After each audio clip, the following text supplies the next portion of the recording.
नए नए इनोवेशंस और नई नई टेक्नोलॉजी लाने में जुटे हैं। विशेषकर इन स्पेस के सहयोग से इस क्षेत्र में बड़ा बदलाव होने जा रहा है।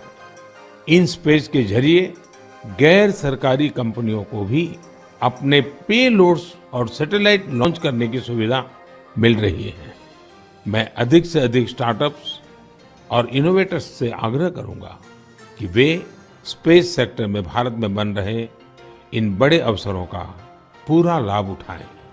मेरे प्यारे देशवासियों, जब स्टूडेंट्स की बात आए, युवा शक्ति की बात आए, नेतृत्व शक्ति की बात आए, तो हमारे मन में घिसी पीटी पुरानी बहुत सारी धारणाएं घर कर गई हैं। कई बार हम देखते हैं कि जब स्टूडेंट पावर की बात होती है तो इसको छात्र संघ चुनावों से जोड़कर उसका दायरा सीमित कर दिया जाता है। लेकिन स्टूडेंट पावर का दायरा बहुत बड़ा है, बहुत विशाल है। स्टूडेंट पावर भारत को पावरफुल बनाने का आधार है। आखिर आज जो युवा है वही तो भारत को 2047 तक लेकर जाएंगे। जब भारत शताब्दी मनाएगा, युवाओं की ये शक्ति, उनकी मेहनत, उनका पसीना, उनकी प्रतिभा भारत को उस ऊंचाई पर लेकर जाएगी जिसका संकल्प देश आज ले रहा है। हमारे आज के युवा जिस तरह देश के लिए काम कर रहे हैं, नेशन बिल्डिंग में जुट गए हैं, वो देखकर मैं बहुत भरोसे से भरा हुआ हूं। जिस तरह हमारे युवा हैकेथॉन्स में प्रॉब्लम सॉल्व करते हैं, रात रात भर जागकर घंटों काम करते हैं, वो बहुत ही प्रेरणा देने वाला है। बीते वर्षों में हुए हैकाथॉन्स ने देश के लाखों युवाओं ने मिलकर बहुत सारे चैलेंजेस को निपटाया है, देश को नए सॉल्यूशंस दिए हैं। साथियों, आपको याद होगा मैंने लाल किले से जय अनुसंधान का आह्वान किया था। मैंने इस दशक को भारत का टेकेड बनाने की बात भी कही थी। मुझे ये देखकर बहुत अच्छा लगा। इसकी कमान हमारी आईआईटीज के स्टूडेंट्स ने भी संभाल ली है। इसी महीने 14-15 अक्टूबर को सभी 23 आईआईटीज अपने इनोवेशंस और रिसर्च प्रोजेक्ट को प्रदर्शित करने के लिए पहली बार एक मंच पर आए। इस मेले में देश भर से चुनकर आए स्टूडेंट्स और रिसर्चर्स, उन्होंने 75 से अधिक बेहतरीन प्रोजेक्ट्स को प्रदर्शित किया। Health care, agriculture, robotics, semiconductors, 5G communications, ऐसी ढेर सारी थीम्स पर ये प्रोजेक्ट बनाए गए थे। वैसे तो ये सारे ही प्रोजेक्ट एक से बढ़कर एक थे, लेकिन मैं कुछ प्रोजेक्ट्स के बारे में आपका ध्यान आकर्षित करना चाहता हूँ। जैसे आईआईटी भुवनेश्वर की एक टीम ने नवजात शिशुओं के लिए पोर्टेबल वेंटिलेटर विकसित किया है। ये बैटरी से चलता है और इसका उपयोग दूर दराज के क्षेत्रों में आसानी से किया जा सकता है। ये उन बच्चों का जीवन बचाने में बहुत मददगार साबित हो सकता है जिनका जन्म तय समय से पहले हो जाता है। इलेक्ट्रिक मोबिलिटी हो, ड्रोन टेक्नोलॉजी हो, 5G हो, हमारे बहुत सारे छात्र इनसे जुड़ी नई टेक्नोलॉजी विकसित करने में जुटे हैं। कई सारी आईआईटीज मिलकर एक बहुभाषक प्रोजेक्ट पर भी काम कर रही है, जो स्थानीय भाषाओं को सीखने के तरीके को आसान बनाता है। ये प्रोजेक्ट नई राष्ट्रीय शिक्षा नीति को, उन लक्ष्यों को प्राप्ति में भी बहुत मदद करेगा। आपको ये जानकर भी अच्छा लगेगा कि आईआईटी मद्रास और आईआईटी कानपुर ने भारत के स्वदेशी 5G टेस्ट बेड को तैयार करने में अग्रणी भूमिका निभाई है। निश्चित रूप से यह एक शानदार शुरुआत है। मुझे आशा है कि आने वाले समय में इस तरह के कई और प्रयास देखने को मिलेंगे। मुझे यह भी उम्मीद है कि आईआईटी से प्रेरणा लेकर दूसरे इंस्टीट्यूशंस भी अनुसंधान एवं विकास से जुड़ी अपनी एक्टिविटीज में तेजी लाएंगे। मेरे प्यारे देशवासियों, पर्यावरण के प्रति संवेदनशीलता हमारे समाज के कण कण में समाहित है और इसे हम अपने चारों ओर महसूस कर सकते हैं। देश में ऐसे लोगों की कमी नहीं जो पर्यावरण की रक्षा के लिए अपना जीवन खपा देते हैं। कर्नाटका के बेंगलुरु में रहने वाले सुरेश कुमार जी से भी हम बहुत कुछ सीख सकते हैं। उनमें प्रकृति और पर्यावरण की रक्षा के लिए गजब का जुनून है। 20 साल पहले उन्होंने शहर के सहकार नगर के एक जंगल को फिर से हरा भरा करने का बीड़ा उठाया था। ये काम मुश्किलों से भरा था, लेकिन 20 साल पहले लगाए गए वो पौधे आज 40-40 फीट ऊंचे विशालकाय पेड़ बन चुके हैं। अब इनकी सुंदरता हर किसी का मन मोह लेती है। इससे वहां रहने वाले लोगों को भी बड़े गर्व की अनुभूति होती है। सुरेश कुमार जी और एक अद्भुत काम भी करते हैं। उन्होंने कन्नड़ा भाषा और संस्कृति को बढ़ावा देने के लिए सहकार नगर में एक बस शेल्टर भी बनाया है। वो सैकड़ों लोगों को कन्नड़ा में लिखी ब्रास प्लेट्स भी भेंट कर चुके हैं। इकोलॉजी और कल्चर दोनों साथ साथ आगे बढ़े और फले फूले। सोचिए, ये कितनी बड़ी बात है। साथियों, आज इको फ्रेंडली लिविंग और इको फ्रेंडली प्रोडक्ट्स को लेकर लोगों में पहले से कहीं अधिक जागरूकता दिख रही है। मुझे तमिलनाडु के एक ऐसे ही दिलचस्प प्रयास के बारे में भी जानने का मौका मिला। ये शानदार प्रयास कोयम्बटूर के अनाईकट्टी में आदिवासी महिलाओं की एक टीम का है। इन महिलाओं ने निर्यात के लिए 10,000 eco friendly terracotta tea cup का निर्माण किया। कमाल की बात तो ये है कि टेराकोटा टी कप्स बनाने की पूरी जिम्मेदारी इन महिलाओं ने खुद ही उठाई। क्ले मिक्सिंग से लेकर फाइनल पैकेजिंग तक सारे काम स्वयं किए। इसके लिए इन्होंने प्रशिक्षण भी लिया था। इस अद्भुत प्रयास की जितनी भी प्रशंसा की जाए कम है। साथियों, त्रिपुरा के कुछ गांवों ने भी बड़ी अच्छी सीख दी है। आप लोगों ने बायो विलेज तो जरूर सुना होगा, लेकिन त्रिपुरा के कुछ गांव बायो विलेज 2 की सीढ़ी चढ़ गए हैं। बायो विलेज 2 में इस बात पर जोर होता है कि प्राकृतिक आपदाओं से होने वाले नुकसान को कैसे कम से कम किया जाए। इसमें विभिन्न उपायों से लोगों के जीवन स्तर को बेहतर बनाने पर पूरा ध्यान दिया जाता है। Solar energy, biogas, bee keeping और बायो फर्टिलाइजर, इन सब पर पूरा फोकस रहता है। कुल मिलाकर अगर देखें तो जलवायु परिवर्तन के खिलाफ अभियान को बायो विलेज 2 बहुत मजबूती देने वाला है। मैं देश के अलग अलग हिस्सों में पर्यावरण संरक्षण को लेकर बढ़ रहे उत्साह को देखकर बहुत ही खुश हूं। कुछ दिन पहले ही भारत में पर्यावरण की रक्षा के लिए समर्पित मिशन लाइफ को भी लॉन्च किया गया है।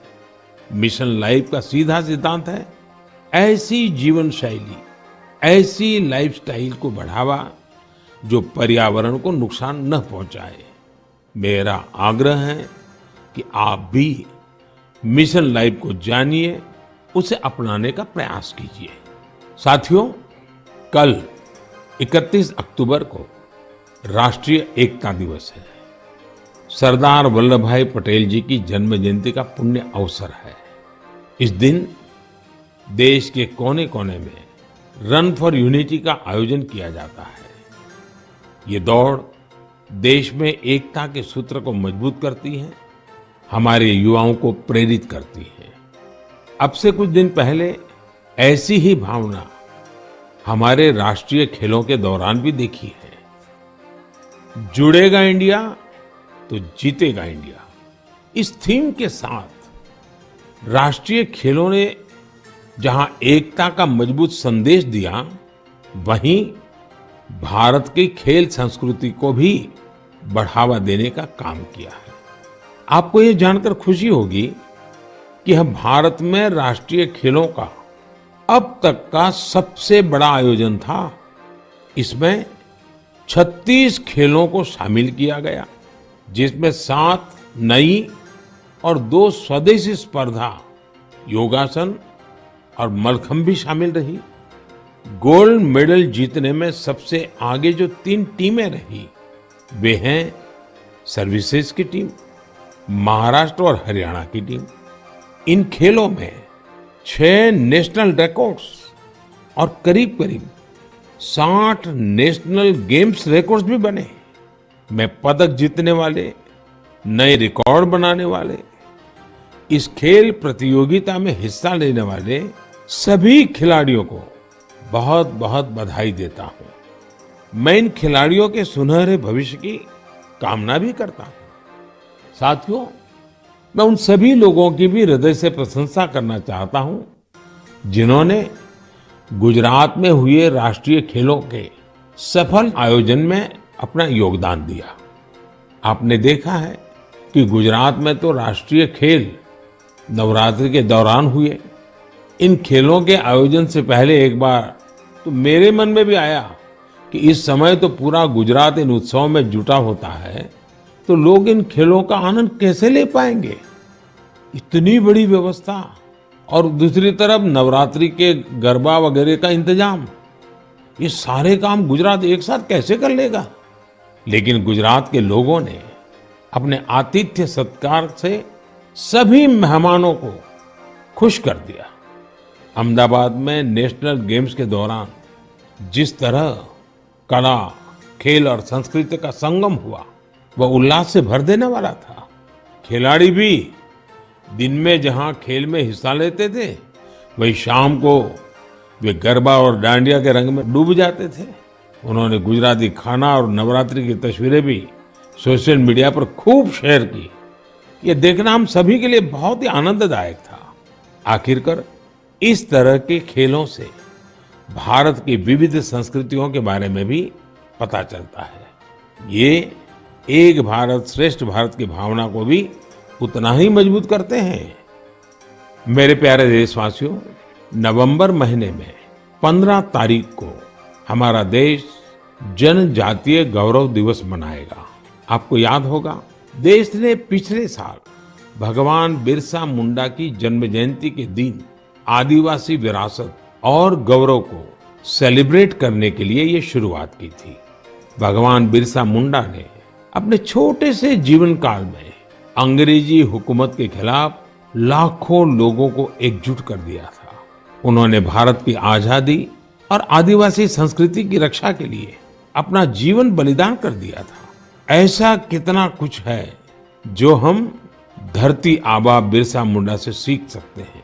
साथियों, जब धरती आबा बिरसा मुंडा की बात आती है, छोटे से उनके जीवन काल की तरफ नजर करते हैं, आज भी हम उसमें से बहुत कुछ सीख सकते हैं।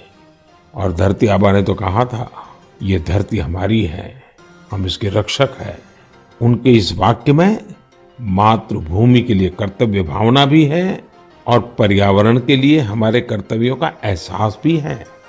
उन्होंने हमेशा इस बात पर जोर दिया था कि हमें हमारी आदिवासी संस्कृति को भूलना नहीं है, उससे रत्ती भर भी दूर नहीं जाना है।